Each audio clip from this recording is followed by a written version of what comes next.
할렐루야, 감사합니다. 오늘도 생일을 지키는 것이 무엇인가에 대해서 강의하려고 합니다. 과연 우리가 생일을 지키는 것이 합당한 일인지 성경적인 것인지 아닌지에 대해서 말씀드리겠습니다. 우리 한국은 말할 것도 없고 전 세계적으로 많은 사람들이 생일을 지키는 것에 대해서 굉장한 의미를 부여하고 있습니다. 자기가 태어난 날에 대한 확신과 기쁨과 어떤 감사에 대한 표로 하는 줄 알겠지만은 마치 이것이 필수 불가결한 것처럼 생일을 지키는 것에 대해서 굉장한 의미를 부여하고 다들 생일 합니다. 어른들의 생일을 안 지켜주면 마치 불효하는 것 같고 마치 친구들의 생일을 챙겨주지 않으면 우정이 깨진 것 같고 이런 생각들을 가지고 있는 것을 알고 있습니다. 근데 성경에서는 생일에 대해서 뭐라고 말하는지 살펴보도록 하겠습니다. 성경에서는 생일에 대해서 생일이란 단어가 세 군데 나오고 욥기서에서 이제 그들의 날이라는 뜻으로 이제 생일을 간접적으로 표현한 부분이 하나 있습니다. 그래서 성경에서는 파라오 생일하고 그 다음에 헤롯의 생일하고 두 군데가 나옵니다. 파라오도 왕이고 헤롯도 왕이나 다름없잖아요. 그러니까 이 사람들의 생일을 지킬 때에 어떤 사건이 있었는가, 그 사건 속에서 우리가 무엇을 배울 것인가에 대해서 생각해 보도록 하겠습니다. 생일을 지킨다 안 지킨다가 구원하고는 상관이 없지만은 오늘날 너무나 많은 사람들이 비성경적인 모습을 볼 때 안타까움을 금할 수 없습니다. 세상 사람들이야 그렇다 해놔두고 크리스찬들조차도 생일을 지키는 것이 대단한 걸 생각하고 교회에서도 생일 감상금이라는 것이 있어가지고 특별히 생일날 되면 감사하다고 감상금 내는 걸 어렸을 때부터 제가 많이 보아왔습니다. 그런데 이제 성경을 보니까 그렇지 않다는 것을 제가 말씀드리도록 하겠습니다. 자, 킹제임스 성경 속에 쓰여진 모든 단어들 또는 사건들은 우연한 것은 하나도 없습니다. 다시 말하면 필연적이다는 것입니다. 이유는 우리에게 교훈을 주기 위한 것입니다. 단어마다 문맥 속에서 용례를 살펴 긍정적인 의미인지 부정적인 의미인지를 분별해야 합니다. 이렇게 제가 썼죠. 여러분도 아시다시피 성경의 모든 사건, 모든 기록들은 괜히 기록한 게 아니라 그런 용어와 그런 사건과 그런 상황을 기록한 것은 그것이 오늘 우리에게 주고자 하는 어떤 교훈이 있는 것입니다. 의미가 있는 것입니다. 그냥 대충 그냥 하는 것이 아니라 그 말 한마디 한마디 사건 하나하나가 가지고 있는 영적인 의미가 있는 것입니다. 자, 봅시다. 창세기 40장 20절 봅시다. 그리고 파라오의 생일이던 셋째 날에 실현된 것인데 그가 자기의 모든 종들에게로 잔치를 만들었다. 그래서 그가 자기 종들 가운데서 그 주요한 주류 관리자와 그 주요한 빵 굽는 자의 머리를 쳐들었다. 이렇게 되어 있습니다. 이제 파라오란 말은 제가 전에도 한번 말씀드린 것 같은데 사람의 이름이 아니라 왕에 대한 칭호입니다. 이집트 사람들의 그 왕에 대한 칭호. 예를 들어서 우리나라는 대통령 그러잖아요. 또 어떤 나라는 수상 그렇게 하지 않습니까? 그런 것처럼 왕에 대한 칭호가 파라오입니다. 파라오. 그러니까 파라오의 생일이던 셋째 날에 실현된 것인데 그가 모든 종들에게로 잔치를 만들었다. 보통 우리는 잔치를 베풀었다 그러지 않습니까? 그렇게 표현하면 안 됩니다. 그럴 만한 이유가 있습니다. 이것도 제가 왜 잔치를 만들었다고 표현하는가 설명하려면 너무 시간이 많이 걸리니까 넘어가겠는데 어쨌거나 하여튼 잔치를 만들었다 문자 그대로 해야 됩니다. made a feast, made a feast. 자, made a feast, 잔치를 만들었다 이렇게 해야 됩니다. 예를 들어서 성경에서 절기를 말할 때도 피스트란 단어 씁니다. 그래서 유월절, 무교절, 맥주절 할 때 이 절기할 때도 이 피스트라는 쓰는데 우리 개혁성경이나 우리말 성경에서 대부분 절기라는 단어 쓰는데 절기라는 표현은 정확한 표현이 아닙니다. 피스트란 말은 잔치입니다. 잔치. 예를 들어서 우리가 설, 추석 하는 것도 그 잔치날이지 어떤 절기라는 의미가 아니다는 거죠. 물론 절기죠. 절기 중에 하나인데 그 자체 속에서 그 잔치를 베푼다는 것이죠. 그래서 24절기라는 게 있지 않습니까? 12달을 갖다가 24개로 나눠서 하는 24절기 있지 않습니까? 성경에서는 그는 24절기의 개념이 아니고 잔치의 개념인데, 물론 그 잔치가 이제 어떤 기간에 따라서 이게 이제 벌어지는 것이죠. 그러나 이것은 피스트라는 말은 성경 전체에서 잔치라는 의미지 절기라는 의미는 아닙니다. 그걸 제가 나중에 이제 한번 제가 5대 절기를 한번 강의할 때 이걸 하려고 하는데, 이 절기를 깊이 알면 하나님의 그 뜻과 그 섭리와 어떤 역사적인 그 예언적인 의미를 알 수가 있습니다. 이 절기가 갖고 있는 중요한 의미가 있죠. 그런데 이제 일단은 여러분들이 여기서 잔치라고 이해를 하시기 바랍니다. 자, 파라오의 생일에 무슨 일이 있었습니까? 여러분도 잘 아시다시피 이 사건을 통해서 요셉은 이제 애굽의 총리가 되는 계기가 마련되었고, 또 한 사람은 죽임을 당하고 한 사람은 승진을 하는 그런 이제 놀라운 일이 있었지 않습니까? 제가 이것은 이제 뭐 그런 내용을 얘기하려고 하는 게 아니니까 넘어가겠는데, 지금 여기 한글에 된 번역들이 전부 다 잘못된 부분이 굉장히 많습니다. 전부 다 계획성하고 거의 비슷하게 지금 번역을 해놨는데, 킹음정 한번 봅시다. 사흘째 되는 날은 파라오의 생일이더라. 그가 자기의 모든 신하들을 위하여 잔치를 베풀 때 자기 신하들 가운데서 잠 맡은 자들의 우두머리와 빵 굽는 자들의 우두머리에 머리를 들어 올리니라, 이렇게 돼 있죠. 우두머리라 그러면 안 되고, 여기서는 뭐냐면 이 주요한, 이렇게 됩니다. 주요한 주류 관리자, 술을 관리하는 사람이죠. 그 다음에 그 주요한 빵 굽는 자의 머리를 쳐들었다, 이렇게 번역해야 되는데, 하여튼 이건 이제 여러분들이 한번 비교를 해보시고, 이 화면을 여러분들이 정지시켜갖고 한번 비교를 해보시기 바랍니다. 제가 번역한 것도 어떻게 다른지, 이거 여러분들이 개인적으로 살펴보시기를 바라고, 제가 이제 욥기 1장을 넘어가겠습니다. 그리고 그의 아들들은 각자 자기 나라에, 이 자기 나라란 말은 뭐냐면 생일을 가리키는 겁니다. 자기가 태어난 날을 자기 나라에 그렇게 번역이 표현되어 있습니다.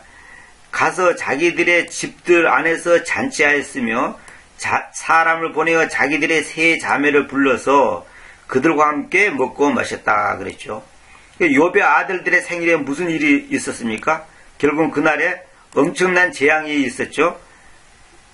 외부에서 군대들이 침입해서 그 욥의 그 종들과 그 여러 가지 그 가족들이 죽임을 당하는 사건이 있었죠. 근데 이제 욥의 사건에서도 이 욥의 날에부터 이제 욥이 자기 날에 생일잔치를 벌였단 말입니다. 그러니까 이때에 자기 아들들이 죽임을 당하고 여러 가지로 이제 그 집안에 우환이 터졌지 않습니까? 이것이 그냥 우연이 아닙니다. 왜 하필 그 자기 생일날에 그런 사건이 일어났겠냐는 거죠. 그 욥이 이제 얼마나 부자입니까? 그러니까 종들과 함께 온 식구들이 이제 뭡니까? 이렇게 이제 잔치를 벌일 때 이런 불행한 사건이 됐단 말입니다. 이것이 우연히 그렇게 되는 게 아닙니다, 여러분. 그걸 꼭 명심하시기 바랍니다. 우연히 그런 게 아닙니다. 자, 이것도 여러분들 한번 이제 번역도 한번 생각해 보시기 바랍니다. 여기서 이제 여러분 번역을 해보면 제가 번역한 것도 약간 차이가 있는데, 어쨌거나 뭐 비슷한 내용입니다만은 제가 뭐 이 번역을 갖고 지금 시비 거자는 건 아니고, 일단 생일에 대해서 제가 이제 말씀드리겠습니다. 자, 마태복음 14장 6절에 보면, 그러나 헤로드의 생일이 지켜졌을 때에 헤로디아스의 딸이 그들 앞에서 춤추어서 헤로드를 유쾌하게 하였다 그랬죠. 우리 개성에는 헤롯이라고 그랬지 않습니까? 헤롯이 원래는 헤로드의 생일이 지켜졌을 때에, 이 표현을 갖다 개성계는 헤롯의 생일이 되어 그랬잖아요. 되어. 또 그 다음에 킹정은 헤롯의 생일을 지킬 때가 아니라 지켜졌을 때에 수동형이죠. 요거는 이제 긍정으로 해놨죠. 능동으로 해놨죠. 이게 이러면 안 됩니다. 생일을 지킬 때가 아니라 생일이 지켜졌을 때입니다. 이거 잘 보셔야 됩니다. 왜 행일이 지켜집니까? 이건 뭐냐입니까? 밑에 사람들이 헤롯을 생일을 축하한다고 지금 이렇게 뭡니까? 이렇게 연회를 베푸는 거 아닙니까? 자, 보세요. 헤롯의 생일이 되었을 때가 아니라 지켜졌을 때에, 표현을 정확히 해야 되죠. 생일이 되었을 때가 아니라 지켜졌을 때에. 그 개혁성경에 생일이 되어, 그러니까 이제 되었을 때 이렇게 번역하는데, 이렇게 표현하면 안 됩니다. was kept. 이거 생일이 지켜졌단 말입니다. 이런 표현 하나하나가 전부 다 너무 엉터리로 되어 있어요, 이게. 이렇게 하면 안 되는데. 자, 그건 그렇고, 이제 헤롯의 생일날 무슨 일이 있었습니까? 자, 그리고 또 마가복음 6장 21절을 봅시다.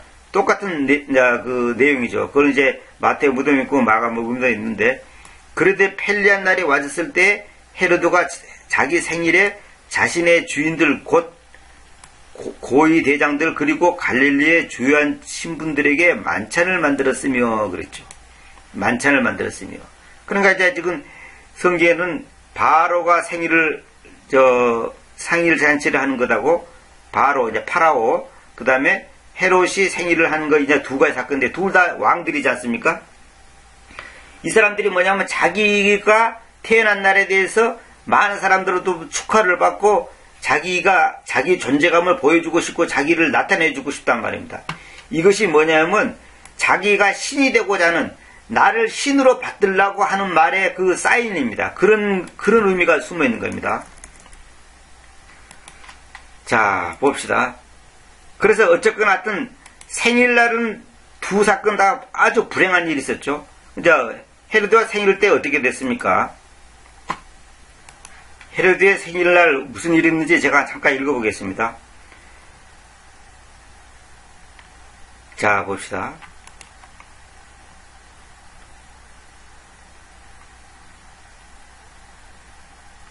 그 때문에 그는 무엇이든지 그녀가 요구하는 것을 그녀에게 주려고 서약을 가지고 약속하였다.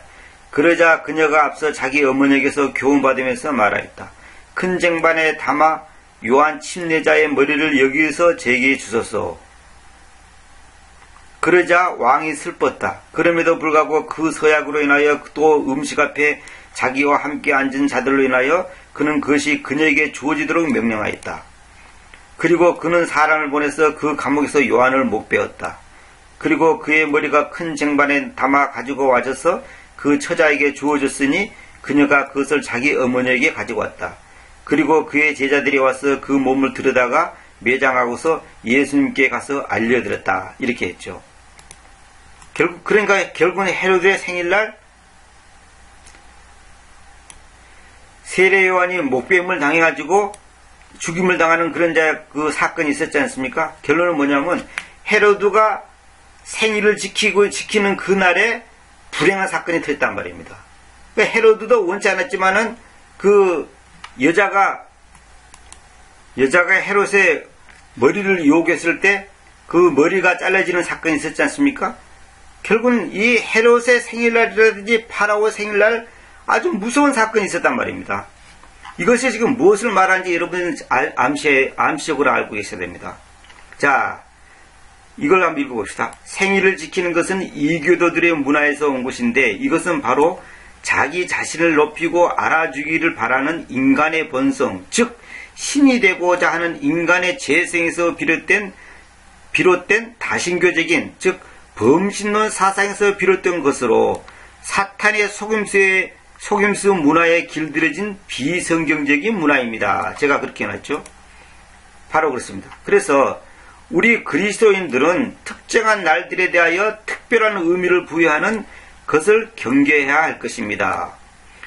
혹자는 아래 구절들을 대고서 생일을 지키는 것을 합리화시키지나 않을까 하여 올리는데 전혀 그렇지 않다는 것을 인지하시길 바랍니다.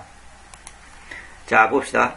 로마서 14장 5절에 이런 말이 있죠. 이 구절을 가지고 사람들이 생일 지키는 것을 정당화하려고 하는데 절대 그렇지 않다는 것을 제가 설명드리겠습니다. 한 사람은 한 날을 또 다른 날 이상으로 평가하며 또 다른 자는 날마다 한결같이 평가합니다. 각 사람으로 하여금 자기 자신의 생각 안에서 충만히 설득되게 하십시오. 이 말은 무슨 말이냐면 어떤 사람은 어떤 날을 또 다른 날보다 더 그 가치 있는 날이라고 생각해서 평가를 높이 한단 말입니다. 그런데 또 다른 자는 이 날이라 저 날이라 똑같은 날이야 상관없어 하면서 한결같이 평가를 한단 말입니다. 나를 차이에 두지 않습니다. 그런데 여기 보면 뭐라냐면 각 사람으로 하여금 자기 자신의 생각 안에서 충만히 설득되게 하십시오. 그 말은 뭐냐면 본인이 알아서 하라 이 말입니다. 본인이 알아서. 근데 여기서는 지금 생일을 말하는 게 아닙니다. 자, 킹은영 한번 읽어봅시다. 어떤 사람은 한 날을 다른 날보다 귀히 여기고 다른 사람은 모든 날을 같게 여기나니 각 사람은 자기 마음에서 완전히 확신할지니 또 한킹 봅시다. 어떤 사람은 이 날을 전화보다 낮게 여기고 또 어떤 사람은 모든 날을 같게 여기니 각자 자기 생각에 확정해야 하리라. 이렇게 해놨죠. 근데 이건 완전히 해설을 해놓은 거고, 이 성경 본문은 그렇게 표현되지 않고, 한 사람은 한 날을 또 다른 날 이상으로 평가한다. 의미를 부여한다는 거죠. 그 가치를 더 높이 평가한다는 거죠. 또 다른 자는 날마다 한결같이 평가합니다. 날마다 똑같이 평가한다는 거죠. 각 사람으로 하여금 자기 자신의 생각 안에서 충만히 설득되게 하십시오. 그건 뭐냐면 자기가 나는 이 날을 전날보다 더 낫게 해야 되겠다. 아니야 똑같은 날이야. 이렇게 스스로가 그것은 자기 자신이 확신을 갖게 하라는 거예요. 충만히 설득되게 하십시오. 스스로가 그렇게 거기에 대해서 판단을 하라는 것입니다. 자 봅시다. 그 다음에 6절 봅시다. 나를 중요시하는 자는 주님께로 그것을 중요시하며, 요걸 전부 다 주님을 위하여라고 번역했죠. 절대 그런 뜻이 아닙니다. 그렇게 표현하면 안 됩니다. 여기서 unto the Lord 이 말을 제가 여러 강에서 이걸 많이 언급했는데, unto the Lord는 주님을 위하여 그렇게 번역하는 거 아닙니다. 주님께로 이렇게 됩니다. 이거 제가 다른 강에서 다 말씀드렸기 때문에 넘어가겠습니다. 절대 주님을 위하여 그렇게 번역하면 안 됩니다. 어떤 사람들은 그렇게 또 그 위하여라는 뜻도 있습니다 이렇게 하는데 그렇게 생각하고 그렇게 번역하고 그렇게 이해하십시오. 저는 절대 그렇게 이해하지 않다니까. 제가 다른 강의에서 다 이걸 설명했습니다. 주님께로 그래야 됩니다. 나를 중요시하지 않는 자는 주님께 그가 그것을 중요시하지 않습니다. 그렇죠. 어떤 나를 중요시하는 자는 주님께 그것을 중요시하지 않습니다. 주님을 위하여가 아니라 주님께, 그러니까 다시 말하면 주님 앞에서 주님을 향하여 그것을 중요하지 않는다. 그는 하나님 앞에서 그 사람의 자세를 지금 말하는 겁니다. 또 먹는 자는 주님께 먹는데, 주님께 먹는다는 것은 주님 앞에서 먹는다는 뜻입니다. 주님을 향하여 주님이라고 하는 존재를 앞에 두고서 먹는다는 거죠. 이것은 주님을 위하여 먹는다가 아닙니다. 주님께 먹는다. 우리가 죄에 대해서 사는 것이 아니라 죄에 대해서 죽는 것이 아니라 죄에게 죽고 하나님께 대해서 사는 것이 아니라 하나님께 산다고 제가 번역했죠. 그런 것처럼 이거는 주님께라고 해야지 주님을 위하여 이렇게 표현하면 안 됩니다. 또 투가 위하여라는 뜻도 있지 않습니까? 라고 하는데 그렇게 생각한다면 그렇게 생각하십시오. 그거는 여러분들이 각자 자유지만 성경은 절대 그렇게 말하지 않습니다. 이건 제가 다른 데서 다 강의를 했기 때문에 넘어가겠습니다. 왜냐하면 그가 하나님께 감사드리기 때문이니 보시오. 똑같이 나오죠. 그 다음에 그리고 먹지 않는 자는 주님께 그가 먹지 않고 하나님께 감사드립니다. 이 깨라는 말은 뭐냐면 방향, 그 사람을 향한 그 사람을 향한 어떤 그 방향을 말하는 겁니다. 그 향을. 그래 위하여가 아닙니다. 우리가 주님을 위하여 뭘 먹고 안 먹고 그거는 말도 안 되는. 우리가 무엇을 주님을 위해서 먹고 안 먹고 그런 게 어디 갔습니까? 주님께, 다시 말하면 주님을 향하여 주님 앞에서 나의 태도, 자세를 말한 겁니다. 근데 여기서 불행한 것은 뭐냐면 He that regards not the day to the Lord he does not regard it. 이 부분이 생략되어 있죠. 자 봅시다. 이 부분이 지금 계획성경은 생략되어 있습니다. 계획성경은 NIV도 마찬가지고 전부 잘못된 거죠. 자 전부 다 킹종만 한번 읽어봅시다.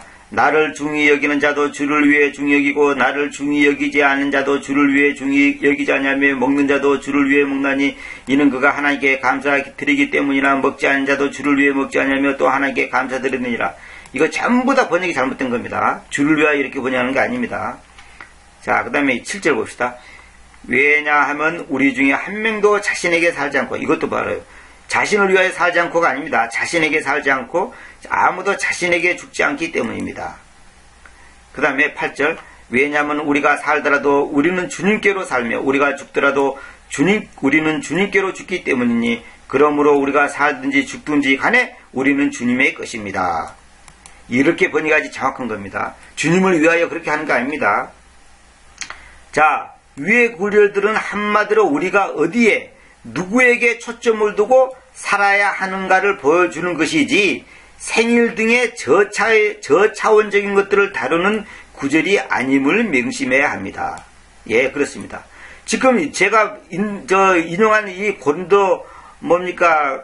로마서 14장 5절부터 6절, 7절, 8절 이것은 뭐냐면 여기는 설명한 것처럼 한마디로 우리가 어디에 또 누구에게 초점을 두고 살아야 하는가를 보여주는 것이지. 초점이다, 초점. 누구에게 초점을 둡니까? 초점이. 우리의 초점이, 우리가 은행심사, 우리의 살아가는 그 초점이 어디에다가 두냐? 이걸 말하는 것이지, 주님을 위하냐, 나를 위한 것이냐, 이런 어떤 목적적인 의미가 아니라 초점입니다, 초점. 주님께 두냐, 나에게 두냐. 이겁니다. 초점에 대한 얘기지, 위하여 그런 의미가 아닙니다. 그 다음에, 누구에게 초점을 두고 살아야 하는가를 보여주는 것이지, 생일 등의 생일 같은 저차원적인 것들을 다루는 구절이 아님을 명심해야 합니다. 그렇습니다. 이건 절대 생일에다가 이 구절을 갖다가 대가지고 생일을 지키는 것도 주님을 위해서 지키고 안 지키는 사람도 주님을 위해서 안 지키는 거니까 지키든 안 지키든 그 사람 개인적인 자유다 라고 이 구절을 적용한다면 큰일 납니다. 절대 그런 말이 아닙니다. 그래서 제가 이거 지금 옮겨놓은 겁니다. 자, 그 다음 부분에 대해서는 제가 다음 시간에 계속 이어서 말씀드리도록 하겠습니다. 감사합니다.